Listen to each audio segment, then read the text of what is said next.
നമസ്കാരം, ഞാൻ doctor Jacqueline. പുതിയൊരു വീഡിയോയിലേക്ക് ഏവർക്കും സ്വാഗതം.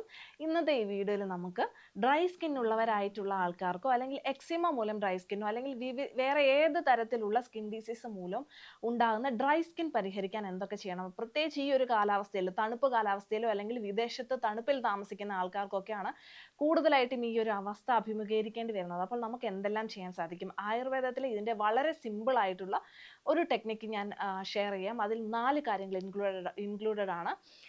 നമ്മൾ ഡേ ടു ഡേ ചെയ്യേണ്ട ഒരു കാര്യവും ആഹാരത്തിൽ ഉൾപ്പെടുത്തേണ്ട ഒരു കാര്യം. അഡൽട്ട് അല്ലെങ്കിൽ മുതിർന്നവർക്കാണ് ഈ ഡ്രൈ സ്കിൻ ഉണ്ടെങ്കിൽ ഏലാദി കോക്കനട്ട് ഓയിൽ കുളിക്കുന്നതിന് 3/4 മണിക്കൂർ മുൻപേ തേച്ചിട്ട് 3/4 മണിക്കൂർ കഴിയുമ്പോൾ കുളിക്കുക. കുളിക്കാൻ ഉപയോഗിക്കേണ്ട സോപ്പ് എന്നുള്ളത് AVP കോയമ്പത്തൂർ ഫാർമസിയുടെ ഹീൽ സോപ്പ് നിങ്ങൾക്ക് ഉപയോഗിക്കാം. അത് ഉപയോഗിച്ച് നിങ്ങൾ കുളിക്കുക. കുളിച്ച് വന്ന ഉടനെ തന്നെ ദേഹത്ത് നിന്ന് നന്നായിട്ട് വെള്ളം തുടച്ച് മാറ്റാതെ കുറച്ചൊരു വെള്ളം ദേഹത്ത് വെച്ചിട്ട് കുളിച്ച് ഇറങ്ങിയ ഉടനെ തന്നെ അല്ലെങ്കിൽ ബാത്റൂമിൽ വെച്ച് തന്നെ മോഷ് എന്ന മോയ്സ്ചറൈസർ ഉപയോഗിക്കാം. മോഷ് വളരെ നല്ലതാണ് ഈ പറഞ്ഞ സ്കിൻ കണ്ടീഷൻസിലും ഡ്രൈനസ് ഓഫ് സ്കിന്നിലും. എത്ര കാലം വേണമെങ്കിലും സൈഡ് എഫക്റ്റ് ഇല്ലാതെ നമുക്ക് ഉപയോഗിക്കാൻ പറ്റിയ ഒരു ആയുർവേദിക് ഹെർബൽ ഇൻഗ്രീഡിയൻസ് അടങ്ങിയ ഒരു മോയ്സ്ചറൈസർ ആണ്. അപ്പോൾ അതും ഉപയോഗിക്കുക. ഇതാണ് ഒരു കാര്യം ചെയ്യേണ്ടത്. ഇനി നിങ്ങൾ കുട്ടികളാണ്, കിഡ്സ് ആണ്, ടീനേജ് ആയിട്ടുള്ള ആൾക്കാരാണ് എന്നുണ്ടെങ്കിൽ നാൽപ്പാമരാതി കോക്കനട്ട് ഓയിൽ കുളിക്കുന്നതിന് 1 മണിക്കൂർ മുൻപേ ഉപയോഗിക്കുക. കോട്ടയ്ക്കലിൻ്റെ ബേബി ഗ്ലോ സോപ്പ് ഉണ്ട്. ആ സോപ്പ് ഉപയോഗിച്ചിട്ട് നിങ്ങൾക്ക് കുളിക്കാം എന്നുള്ളതാണ്.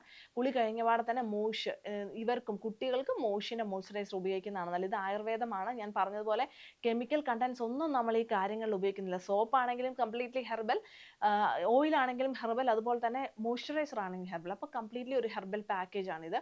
അപ്പം ഇതും നമുക്ക് ഉപയോഗിക്കാം. മോയ്സ്ചറൈസർ റീഅപ്ലൈ ചെയ്ത് കൊടുക്കാം. നല്ല ഡ്രൈ സ്കിൻ ആണെങ്കിൽ 3-4 മണിക്കൂർ കൊണ്ട് മോയ്സ്ചറൈസർ റീഅപ്ലൈ ചെയ്ത് കൊടുക്കാം. ഫുഡിൻ്റെ കാര്യത്തിൽ നമ്മൾ ശ്രദ്ധിക്കേണ്ടത്, എക്സ്ട്രീംലി ഡ്രൈ സ്കിൻ ആണെന്നുണ്ടെങ്കിൽ മീനെണ്ണ കഴിക്കാൻ. മീനെണ്ണ നന്നായിട്ട് കിട്ടും, അല്ലെങ്കിൽ മീനെണ്ണ ഗുളിക ആയിക്കോട്ടെ, പക്ഷെ നല്ല കമ്പനിയുടെ നമ്മൾ മേടിച്ച് കഴിക്കണം എന്നുള്ളത് മാത്രം. അതുപോലെ തന്നെ കുട്ടികളാണെങ്കിലും 3-4 തുള്ളി മീനെണ്ണ കുടിക്കുക. അല്ലെങ്കിൽ ബീഫ് ലിവർ കുട്ടികൾക്ക് വളരെ ഗുണപ്രദമാണ് ഈ ഒരു ഡ്രൈ സ്കിന്നിൽ.